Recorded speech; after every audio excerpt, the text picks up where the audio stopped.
Today, we're going to continue our short film review series on the top 3 quarterbacks to be coming out of the 2025 NFL Draft. We're determining what strengths and skills that these QBs actually possess and if they're going to be able to excel at the next level in the NFL. If you guys haven't already, go check out the first film review episode that we have on Colorado quarterback Shedeur Sanders and leave a comment on what you guys think that his NFL career is actually going to be like. But in today's episode, we're going to be taking a good look at Ole Miss quarterback Jaxson Dart. All right, starting off with the arm talent. So not a lot of arm strength from this guy, in my opinion. There's just not too much zip coming off of the ball whenever he goes and releases, especially on the short and medium passes. However, for some reason, he knows his strength on the long ball, like, extremely well. So he's able to go and chuck the long ball, like, fantastic to his receiver. It's always really, really accurate and everything like that. But, I mean, these short and medium passes, it's not the accuracy. It's just, like, without the zip on the ball, middle linebackers are going to be able to read that, and they're going to be able to pick it off a lot more easy than you can in the NCAA. So I'm not really too sure, like, how his arm talent's going to pan out for an NFL quarterback.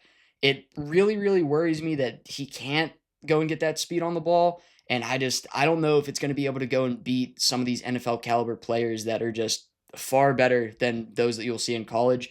So with that, for his arm talent, I got to give him a 5 out of 10. I'm not very, very confident in it.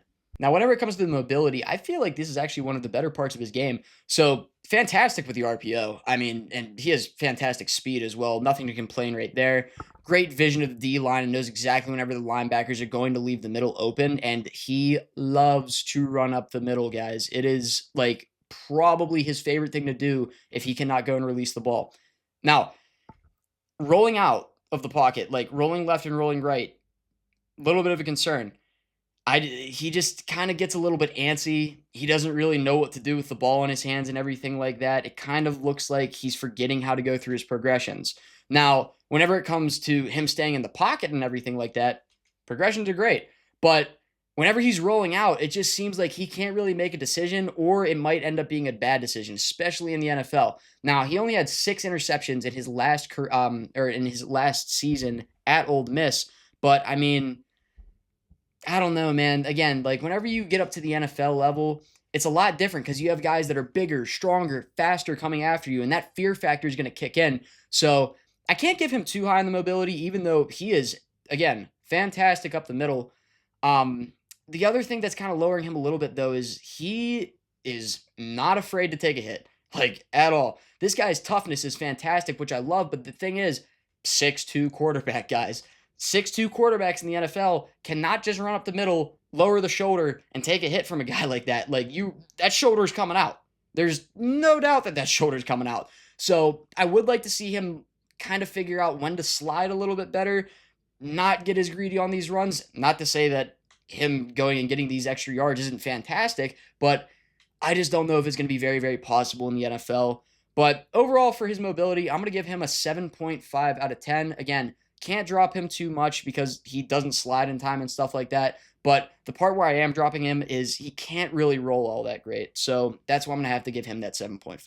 Now, whenever it comes to the size and the frame, it's a little bit below a likable size. 6'2", 225. I mean, in all honesty, personally, I like bigger quarterbacks in between like 6'4" and 6'6". I feel like that is the size a quarterback should be. But besides that, I mean, he really, really uses it to capitalize on his mobility part of his game, which is fantastic whenever you're that size. But again, we got to really, really watch out, make sure that he can go down and everything like that. I'll say it again, toughness is undeniable with this dude, but body strength is still a really high concern. I'm concerned about him taking like way too big of a hit in the open field, and then he's going to go down. I feel like injuries could stack up with this guy if that's going to happen. So best case scenario is he gets to the NFL, he takes his first lick, and he kind of figures out, I can't do this anymore, and he kind of fixes up the game. And I'm not even saying that's going to happen whenever he's in the open field. I don't know if, like, God forbid that something that unfortunate actually happens to him, but what if someone like Rashad Gary or someone like that, or Daniil Hunter, TJ Watt, is, like, beaming straight up the middle, unblocked and everything like that, and then he takes that hit? Again, not sure the size and the frame is really going to hold up.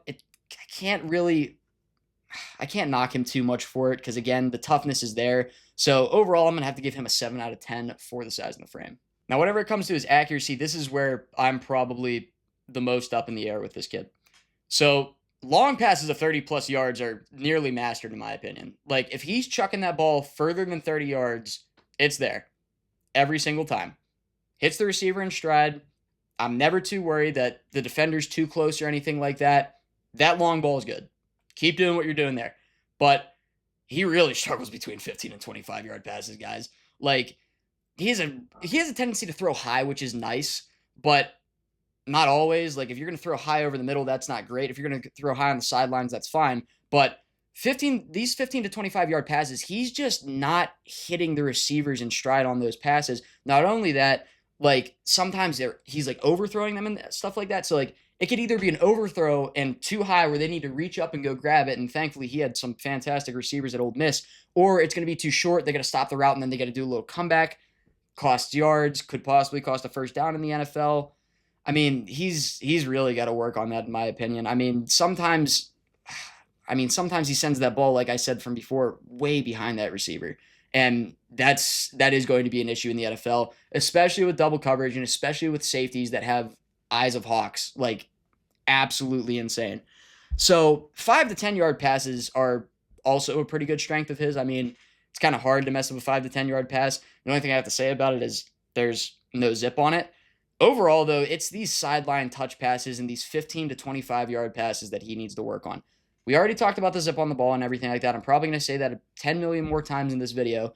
But he's got to get this accuracy down whenever it comes to throwing it right in the middle of the chest. He's not hitting his receivers in the middle of the chest. It's great to throw high whenever you have a defender like right on you and he can stick his hand in there and everything like that and try to jar the ball out. But whenever it's just a wide open dude over the middle, hit that kid in the chest and have him go, man. Have him get the extra yards and everything like that. Don't do something that you don't have to. Get the ball on target so you can capitalize and get the most yards. I mean, again, like I said from before, long ball is nearly mastered. 15 to 25 yards needs work. 5 to 10, pretty good. Overall, I'm going to give him a 6 out of 10 on the accuracy rating. All right, so let's move on to his decision making. So for Jackson's decision making, I mean, it's pretty good to be completely honest with you. It's not terrible unless he gets into certain situations. So like I said from before, definition pocket passer. This kid loves to stay in the pocket. And also like we said from before, he struggles to know when to roll out. He's great on that up the middle run, but rolling out, he's really got to figure out when to do that a lot earlier and also give him some more time to go through his progressions. He reads through his options nicely unless he takes on too much pressure. Like one guy up the middle, that's no issue and everything like that. He can typically shake them off. But if it's like crowding around him, then he tends to have a lot of trouble getting that ball to the receiver accurately. So that is kind of a concern. But again, there's not too many crazy passing decisions from him. I wouldn't call him like some people would describe him as a risk taker. Personally, I wouldn't. I think Shedeur Sanders is much more of a risk taker than someone like Jaxson Dart. But overall, for his decision making, got to give him a 7 out of 10. Nothing really too terrible. He's not too crazy with the ball and everything like that. Typically very, very careful with it, but you just got to watch whenever he's under pressure. All right, so moving on to his football IQ, I think it's fantastic, honestly. I mean, he clearly understands how to read defenses, whether that's zone or man defense. Pretty good at picking up the blitz whenever it's a corner and edge blitzing in, but whenever it's a blitz up the middle, does tend to struggle because, like I said from before, he does struggle under pressure, and whenever that middle option isn't open for him to go and escape, sometimes he has trouble reading through his options. But other than that, I mean, he clearly has a very, very good understanding of the game of football. He's a learner and everything like that. He is very, very receptive from his coaches from everything that I've read and heard. Yeah, like he's just a student of the game, and you really have to appreciate that. But again, the only thing that's kind of like lowering him down in the football IQ is kind of when to throw these balls, like 15 and 25 yards, I would say. Like some of these passes that he's throwing, like he's got to understand his arm strength. That's going to be a part of his football IQ. And I'm not too sure that he really does yet with those 15 to 25-yard passes. 30-yard passes, great, fantastic, knows the touch perfectly. 5 to 10-yard passes, pretty good, has pretty good touch on those passes. But I would like him to like kind of solidify his knowledge of his skills on 15 to 25-yard passes a little bit more. I'm not saying that it can't improve as he gets older and everything like that. But for right now, I just think that he should identify that maybe some of these 15 to 25-yard passes that he was doing back at Ole Miss definitely cannot be doing at the NFL. But I really can't drag him for all that. For his football IQ, I'm going to give him an 8 out of 10. And finally, we have probably what is the best part of this player, which is his character. I mean, coaches have described this kid as mature beyond his years. He has great leadership and confidence in his teammates. He knows football and he loves to teach it, but he also loves to learn about football, which is exactly what you want with a rookie quarterback in the NFL, especially if he is not going to be a year one starter. If he's just going to sit back and learn from a veteran quarterback, and an organization is willing to do that with him, he is going to have, in my opinion, a fantastic career. Now, not really too sure where he's going to get picked. We're going to talk about that right after we're finished up with his character traits. But I don't know, man. If they bench this kid for 1 year behind a solid veteran quarterback and let him learn the system, let him learn the team, the playbook, and everything like that, I think in his second year, he's really, really going to excel. I mean, people don't really consider character as that big of a trait whenever it comes to players and everything like that. I consider it to be everything. If you're able to be receptive to knowledge while also teaching your teammates and worrying about the team and having confidence in your team and yourself, then you are really, really, really, really going to excel whenever it comes to getting to the next level in the NFL. So for his character traits, I mean, I got to give him a 9 out of 10. All right, and with all that being said, we're going to have Jaxson Dart's overall come to a 7.1 out of 10, which honestly, again, it's not all that terrible, a 7.1 out of 10. The things that were like really, really holding him down again was just that ball speed. I mean, the ball speed and the 15 to 25 yard passes are really what's going to hurt him. And what's actually physically going to hurt him is if he can't get down whenever it comes to him running up the middle and everything like that. I love the toughness from the kid. I really do. Like, whenever it comes to the goal line and everything like that, I think that'll be great for sneaking into the end zone. But on a RPO play on your own 35-yard line where you run for 20 yards and you decide not to go down and you have a safety that's tough as hell, just come and knock your shit off, dude, that's going to change a lot of things for him. So, I mean, 7.1 out of 10, I feel like that is not a terrible grade. I'm going to project him to go in the late first to early second round. Now, the reason why I say that is because there are a few teams that could use a quarterback in the late first round. The question is, are they actually that desperate for one or not? And if they're not, I can definitely see him falling to the early to mid second round. And that's not terrible for the guy either, because again, I really think that he should not start in the first year. Like, he should be a first year sitter, 110%. Because in that second year, I really think that he can excel by taking over the veteran quarterback starting job, wherever that might be. As long as he's behind a veteran quarterback and as long as he's with a decent organization, not somebody like the Jets or the Giants, for example. Like, if he sits behind Russell Wilson in the Giants organization, I mean, we might never hear of the kid again, you know? So it really is going to depend on what team he goes to, in my opinion, for his career projection. Like, I can't really say at this point if he's going to be a star or not.